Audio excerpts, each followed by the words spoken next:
Hello friends, राजहंस classes में आपका स्वागत है। इंडिया जीके में हम चर्चा कर रहे थे गौतम बुद्ध के बारे में, महात्मा बुद्ध के बारे में। इस चर्चा को हम आगे बढ़ाते हैं और बात करते हैं हम सबसे पहले इन्होंने जो अपने उपदेश दिए हैं उनके बारे में। ठीक है, तो महात्मा बुद्ध ने अपना पहला उपदेश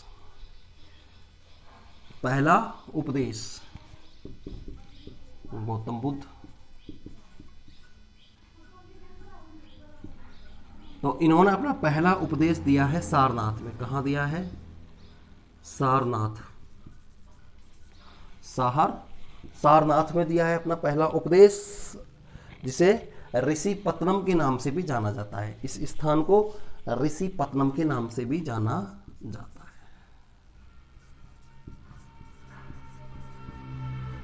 है, ऋषि पत्तनम। तो महात्मा बुद्ध ने अपना पहला उपदेश सारनाथ में दिया है और सारनाथ के हिरण वन में। कहाँ दिया है? सारनाथ के हिरण वन में दिया है। ठीक है, प्रथम उपदेश मैं यहां लिख देता हूं आपको, प्रथम उपदेश। ठीक है, और यहां इन्होंने 5 ब्राह्मणों को दिया था।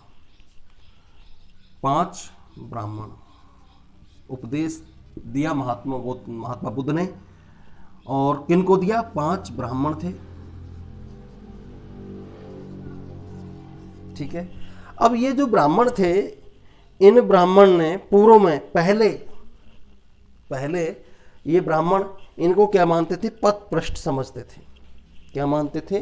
पथभ्रष्ट समझते थे। पथभ्रष्ट समझकर ये इनको छोड़कर चले गए थे। ठीक है, ये जो घटना है, ये घटना कहलाती है बौद्ध ग्रंथ में। ये जो घटना है महात्मा बुद्ध के द्वारा जो उपदेश दिए गए हैं, ये उपदेश देने वाली जो घटना है, इसको बौद्ध धर्म में कहा गया है धर्म चक्र परिवर्तन। क्या कहा गया है मित्रों? धर्म चक्र परिवर्तन।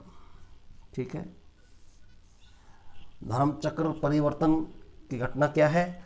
इसमें महात्मा बुद्ध ने 5 ब्राह्मणों को उपदेश दिया है सारनाथ यानी ऋषि पत्तनम के हिरण वन में। 5 ब्राह्मणों को उपदेश दिया है और यही घटना बौद्ध ग्रंथ में धर्म चक्र परिवर्तन के नाम से जानी जाती है। ठीक है, महात्मा बुद्ध ने जो उपदेश दिए हैं, उपदेश देने की जो भाषा है, उपदेश की जो भाषा है वो रही है, महात्मा बुद्ध की जो उपदेश देने की भाषा है वो रही है मगधी भाषा। कौन सी है? मगधी भाषा। मगधी भाषा। ठीक है विद्यार्थियों, कौन सी भाषा रही है? मगधी भाषा रही है। मुख्य रूप से मगधी भाषा में इन्होंने अपने उपदेश दिए हैं। किनने? महात्मा बुद्ध ने। ठीक है, सबसे अधिक जो उपदेश दिए हैं, सबसे अधिक जो उपदेश दिए हैं वो दिए हैं श्रावस्ती में। कहाँ दिए हैं? कहाँ दिए हैं सबसे अधिक उपदेश मित्रों? श्रावस्ती में। श्रावस्ती में सर्वाधिक उपदेश दिए हैं। ठीक है,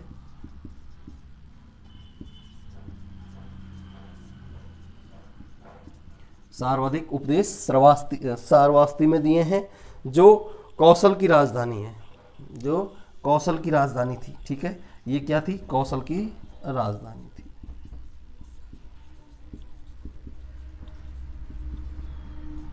श्रावस्ती जो है वो क्या है? कौशल की राजधानी है। ठीक है, अश्वजीत। अब इनके जो 5 शिष्य थे, ये जो 5 ब्राह्मण थे, ये 5 ब्राह्मण कौन थे? ठीक है, 5 शिष्य। यही अब भाई पहले इनको जो उपदेश दिए हैं मित्रों, तो ये क्या कहलाए? 5 शिष्य। प्रथम 5 शिष्य। ठीक है, इन 5 शिष्य, ये 5 शिष्य थे अश्वजित, उपाली, अश्वजित,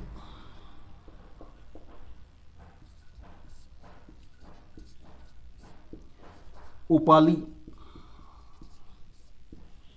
अश्वजित, उपाली, मोदगल्यान,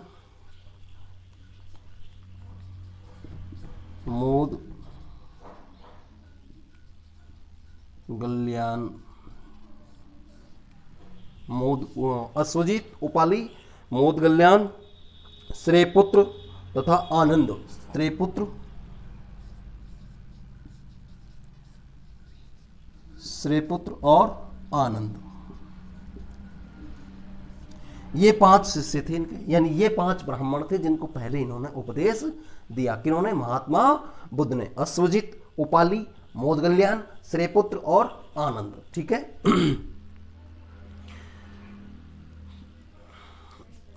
अब इनके जो अनुयायी जो शासक थे, वो शासक थे अनुयायी शासक। ठीक है, अनुयायी शासक जो इनके उपदेशों से प्रभावित हुए वो थे, मैं यहां लिखता हूं, अनुयायी शासक। ठीक है, इनमें सबसे पहले बिंबिसार। बिंबिसार जो मगध का शासक था। कहाँ का शासक था ये? मगध का। कहाँ का शासक था बिंबिसार मित्रों? मगध का शासक था। उदयन, उदयन ये वैशाली का शासक था। वैशाली का शासक था उदयन। और प्रसेनजित,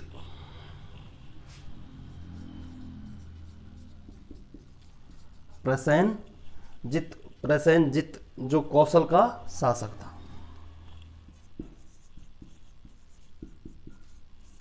ये कौशल का शासक था। ये 3 शासक है जो सर्वप्रथम गौतम बुद्ध के अनुयायी बने।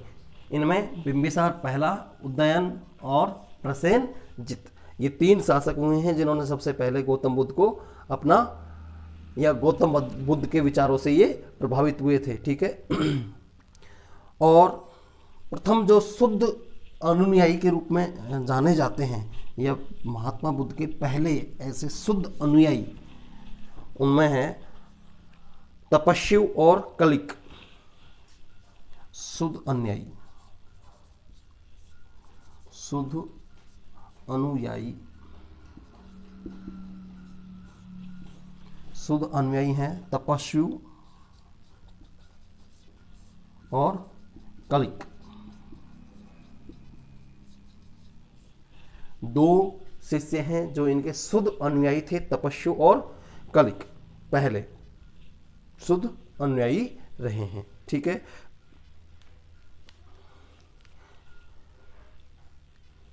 45 वर्ष तक, 45 वर्ष तक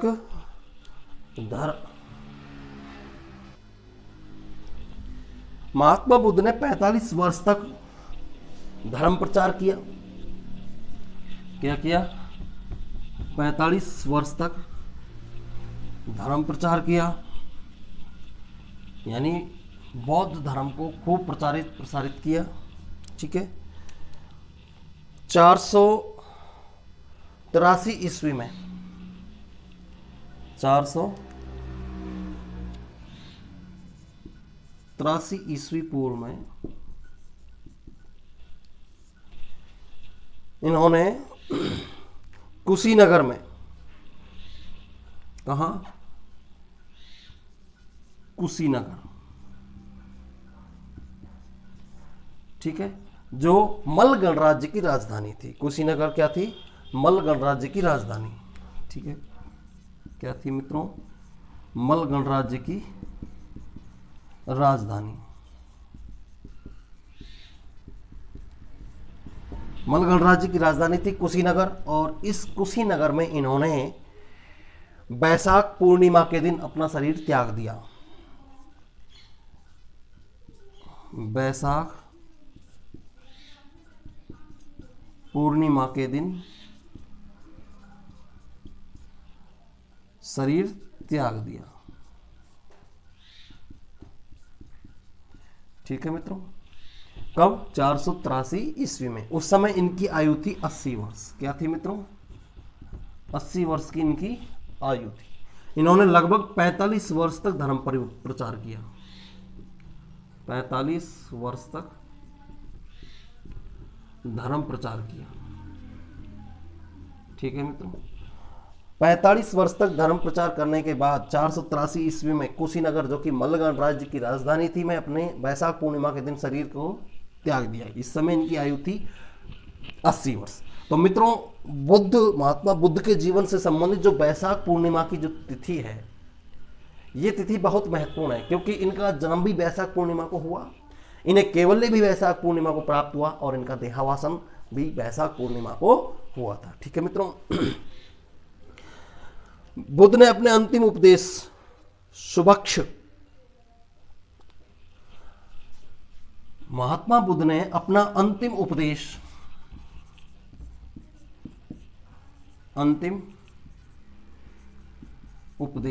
सुभक्ष को दिया। किसको दिया? सुभक्ष को।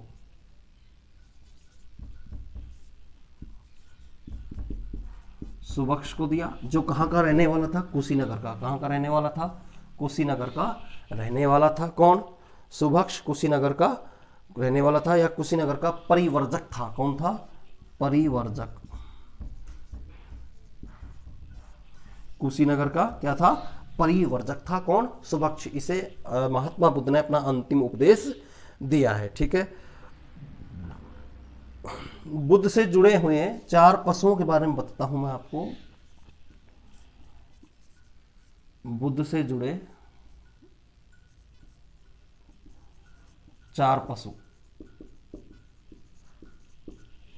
ठीक है, जिसमें पहला हाथी। हाथी, जो हाथी किसका प्रतीक माना गया है? बुद्ध का गर्भ में आने का प्रतीक माना गया है। बुद्ध का गर्भ में आना। हाथी को किसका प्रतीक माना गया है बौद्ध धर्म में? बुद्ध का गर्भ में आना। ठीक है। सांड, जो कि यौवन का प्रतीक माना है। सांड किसका प्रतीक माना है? यौवन का प्रतीक माना जाता है बौद्ध धर्म में। ठीक है। सांड, जो कि यौवन का प्रतीक माना जाता है बौद्ध धर्म में। घोड़ा, घोड़ा गृह त्याग का प्रतीक। घोड़ा गृह त्याग का प्रतीक माना जाता है बौद्ध धर्म में। ठीक है मित्रों। शेर समृद्धि का प्रतीक है। समृद्धि का प्रतीक। ठीक है। तो बौद्ध धर्म में इन 4 पशुओं को महात्मा बुद्ध से सीधे सीधे लिंकित किया जाता है, जोड़ा जाता है, जिसमें हाथी का प्रतीक माना जाता है कि महात्मा बुद्ध को गर्भ में आना एक हाथी का प्रतीक के रूप में देखा गया है। सांड जो यौवन का प्रतीक है, घोड़ा गृह त्याग का प्रतीक है, और शेर समृद्धि का प्रतीक माना गया है। ठीक है मित्रों। अब यहाँ हम देखें महात्मा बुद्ध से संबंधित या महात्मा बुद्ध से जुड़ी घटनाओं। ठीक है।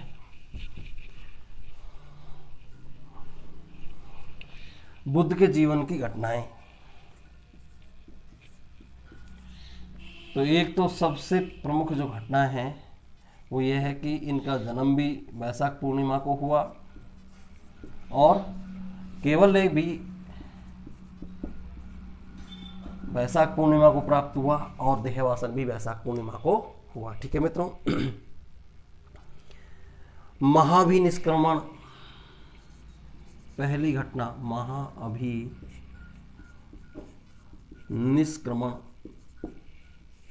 ये कौन सी घटना है? गृह त्याग। किससे संबंधित है ये घटना? गृह त्याग। गृह त्याग की घटना। ठीक है मित्रों। महाभिनिष्क्रमण किस घटना को जाना जाता है नाम से? गृह त्याग के घटना को महाभिनिष्क्रमण कहा जाता है। संबोधि, संबोधि,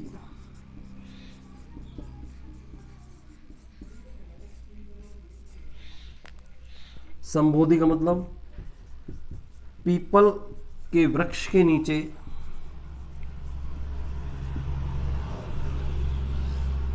ज्ञान प्राप्ति की घटना। की घटना क्या कहलाती है? संबोधि। यानी जो केवल्य प्राप्त हुआ है महात्मा बुद्ध को, ये घटना क्या कहलाती है? संबोधि। धर्म चक्र परिवर्तन, धर्म चक्र परिवर्तन, ठीक है। और धर्म चक्र परिवर्तन की जो घटना है वो क्या है? उपदेश देने की घटना, उपदेश देने की घटना, ठीक है। कौन सी? धर्म चक्र परिवर्तन घटना, वो यानी उपदेश देने की जो घटना है वो धर्म चक्र परिवर्तन घटना कहलाती है, ठीक है। महापरिनिर्वाण, महापरिनिर्वाण,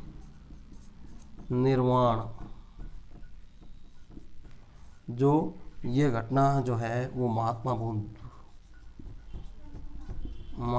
बुद्ध की मृत्यु से संबंधित है, मृत्यु की घटना, ठीक है। इस घटना को क्या कहा गया है? महापरिनिर्वाण कहा जाता है, ठीक है मित्रों। तो महात्मा बुद्ध यानी बौद्ध धर्म के संघ का अर्थ बौद्ध भिक्षुकों का जनतांत्रिक संगठन। बौद्ध धर्म से संबंधित कुछ तत्व हैं जिनमें बौद्ध धर्म का जो संघ होता है, इस संघ का मतलब होता है बौद्ध संघ, बौद्ध संघ। इस संघ का अर्थ है बौद्ध भिक्षुकों का जनतांत्रिक संगठन, जनतांत्रिक संगठन।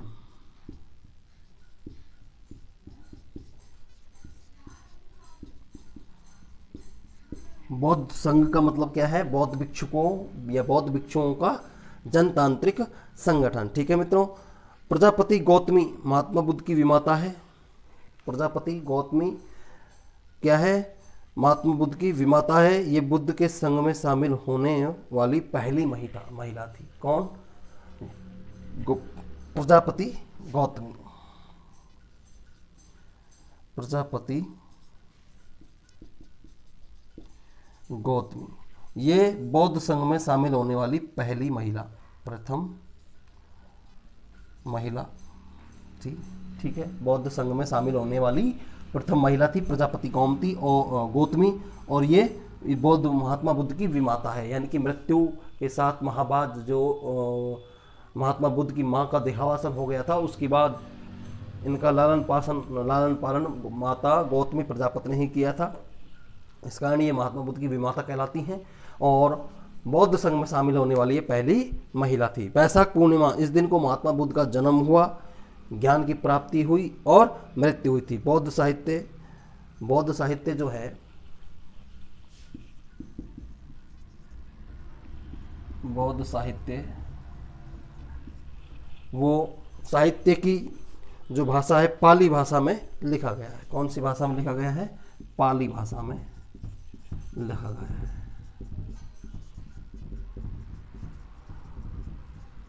ठीक है मित्रों, बौद्ध साहित्य को किस भाषा में लिखा गया है? पाली भाषा में लिखा गया है। ठीक है, तो आज की इस क्लास में मित्रों इतना ही। इसमें हमने महात्मा बुद्ध से संबंधित प्रमुख घटनाएं, इनके प्रथम शिष्य, 5 शिष्य, इन सब के बारे में अध्ययन किया है। तो आज की इस क्लास में हमारा ये जो महात्मा बुद्ध का जो चैप्टर है कंप्लीट होता है, और अगली जो क्लास होगी हम उस अगली क्लास में जैन धर्म से संबंधित चैप्टर की शुरुआत करेंगे। वीडियो अगर पसंद आई हो तो आप इसको अधिक से अधिक संख्या में लाइक करें, शेयर करें और सब्सक्राइब करें।